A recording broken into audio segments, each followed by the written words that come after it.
Hey everybody, we're back in the garage tonight and we're going to be installing a DAR Spoilers Wickerbill-inspired version that's going to be taped on to my Corvette C7.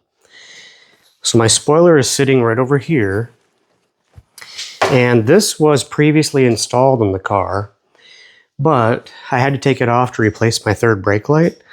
So the first thing I'm going to have to do is strip off the remnants of the double-sided tape that was used to install this the first time. In order to do that, I'm going to need to use this. And this is what's known as a Wizzy Wheel. What you talking about, Willis? This is able to strip off any tape remnants that you might have, or decals or things like that that might be stuck on your car, and it's supposed to do it without damaging the paint. I don't know if that's true or not. I'm only going to use this on this spoiler because everything that I'm going to be touching with this is on the bottom side of the spoiler, never to be seen again. So I'm not too worried if it strips off any of the paint or anything like that. So once I get that stripped off, then we'll just go ahead and reapply the tape using 3M super strength molding tape. And I think that's going to hold this on the car pretty well. Like I said, this has been on the car before, so I don't have any worries about this flying off, because even when I sawed through this with fishing line to remove it when I was replacing my third brake light, it was still pretty hard to get off. So I'm not too worried about this at all. So I'm going to take this outside and we'll look at how to strip off this old tape with the Wizzy Wheel and a drill.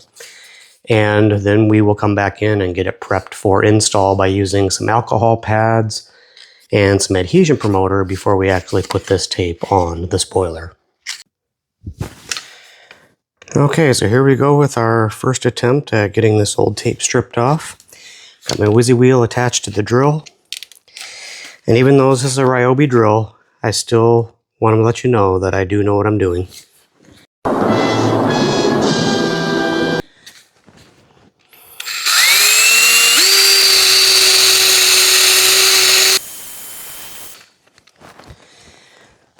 And as you can see here, right in this area is where I stripped it off, and it is stripped down to the paint, so it's doing a pretty good job. Where does it get those wonderful toys? This is some really sticky stuff.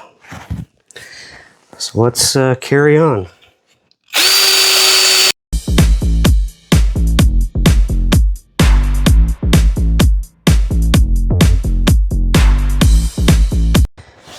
Not bad so far. I can tell you that that probably would have taken me at least a half hour using my thumbs, so this is going pretty good.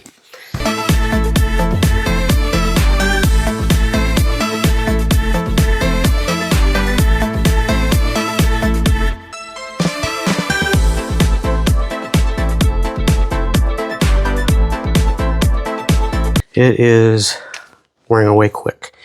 It's almost like this thing is an eraser of sorts. Well, I suppose it is. I'm trying to erase what I put on my spoiler, so. Not funny!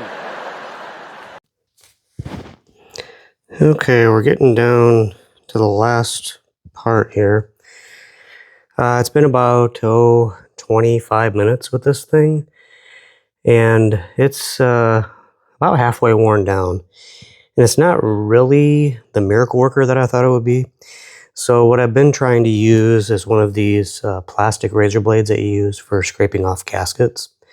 So I'm going to keep going with this and see if I can get the last of this stuff off after it's been soaking for a little bit and goo gone. Let's switch channels. This show is dull. You bet. But the rest of this is all done. And again, it's taken me 25 minutes and it hasn't been fun. So you can see, replacing this third brake light and having to take this thing off really threw me for a loop. And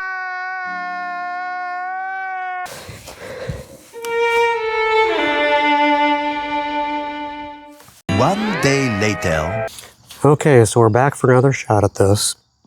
I've got all the tape remnants scraped off. Everything is looking really good so far. So in order to get this thing prepped for installation, we have to have a few supplies on hand. Number one is going to be sterile alcohol pads. This is going to be to wipe down the surface of this to get it nice and clean and ready to go, free from oils or anything that might be left over from the Goo Gone and the soap that I cleaned it with. We're also going to need some adhesion promoter, which we're going to go around the whole underside of the spoiler with, where all the tape surfaces are. Then I have my 3M super strength molding tape that we're going to go along the whole perimeter of this spoiler so that we can get this adhered to the car properly. So let's start with the alcohol pads here. Super exciting, I know, but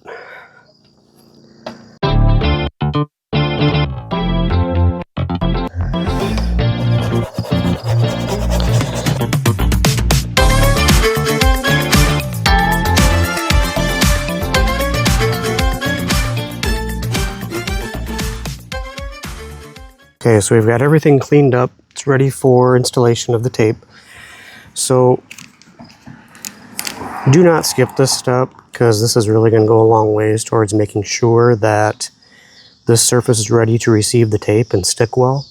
So if you don't have some of this on hand, go get some. It's very, very necessary. I have another one of these sponges that I'm going to use to prepare the surface of the bumper cover too. 20 sponges should be plenty. Pretty important. So just go around the whole perimeter where the tape is going to be. Okay, we'll give that a minute or so to set up. Okay, we're back. So as Kramer said, we are back in the shop after a short break. So I do have the 3M tape applied to the rear spoiler and it is ready to be installed. We'll take a quick look at that. And so it's pretty much the way it came from DAR spoilers when I received it.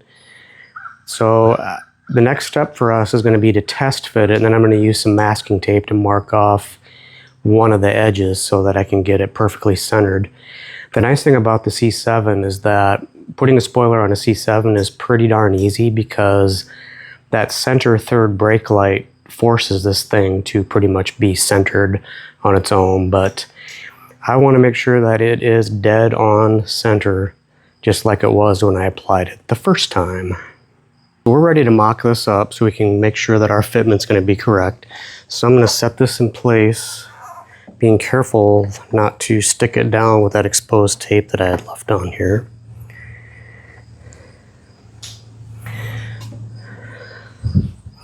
And I'm just checking each side to make sure I've got the same amount of distance between the spoiler and the edge of the car. So I'm looking at about a ½ inch there and over here.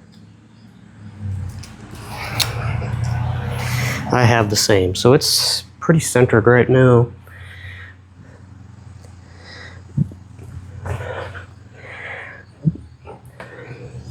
Now, as you can imagine, when you actually go to stick this down, you might experience a little anxiety, because once this thing is down, it is not going to be going anywhere.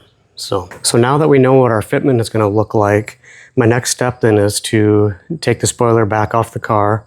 I'm going to put a coating of adhesion promoter down, and then we will peel off the tape backing and stick this into place. This is the part that I don't like, because once this sticks down, it's not going to be going anywhere. So it's important that you make sure you do your test fitting so that you get this right. It's kind of a one-shot deal unless you want to start all over, which is for me going to be a couple of hours of work getting all the old tape off. So we're going to give this our best shot. So here we go. Okay, we're just going to go ahead and apply the adhesion promoter. Tear open my 3M package, pull out the little sponge. I'm just going to guess where the tape line is going to be.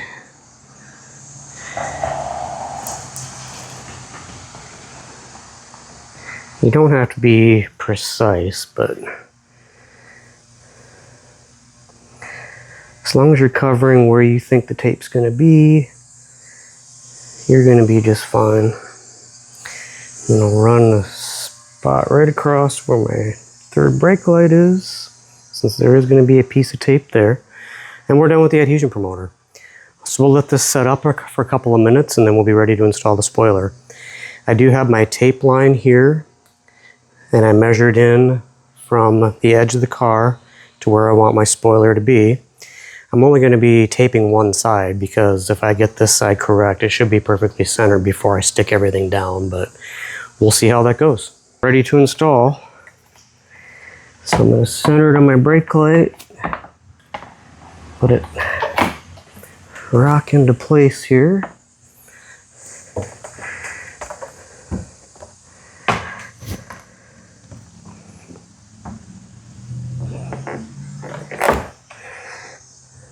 Okay, we're good on that side.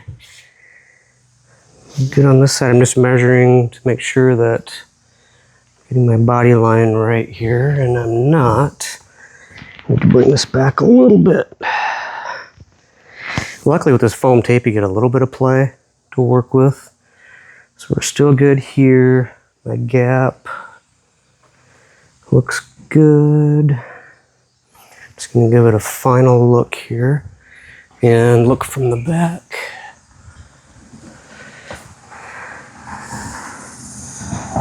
That curvature is right there. It's correct there. So we are ready to stick it down. So here we go.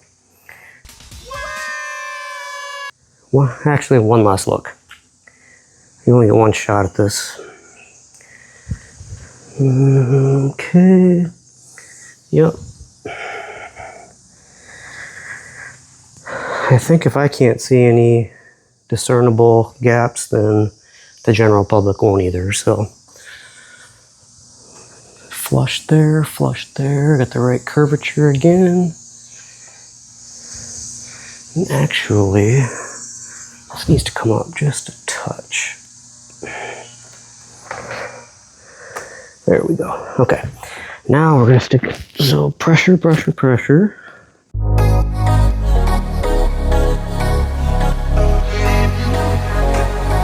Super exciting. The first time I did this, I was using bags of shot that I got from my dad, and it really helped equalize that weight across the entire bumper cover. Don't have that luxury today. Okay, eyeball test. Guess at this point it doesn't really matter because I'd have to redo it all anyway if I didn't like what I saw. Got half a finger width there, half a finger width there. Tape off, double check. Yep. And yep. That's a win. Okay, so off camera I did spend a little bit more time holding this in place just to make sure that it was secured, and everything looks really good. So before we go through our final look at this completed project, I'm gonna polish this up a little bit because I do have some fingerprints on here that I seem to have made when I was applying the Adhesion promoter. Got some on my hands and you can see the results of that. So I'm gonna polish this up, give it a quick ceramic coat, clean up the back end a little bit more, and we'll take a look at the final result, but really happy.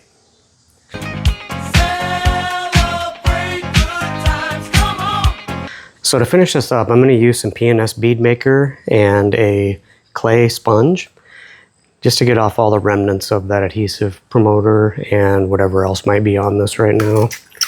Just spray it down.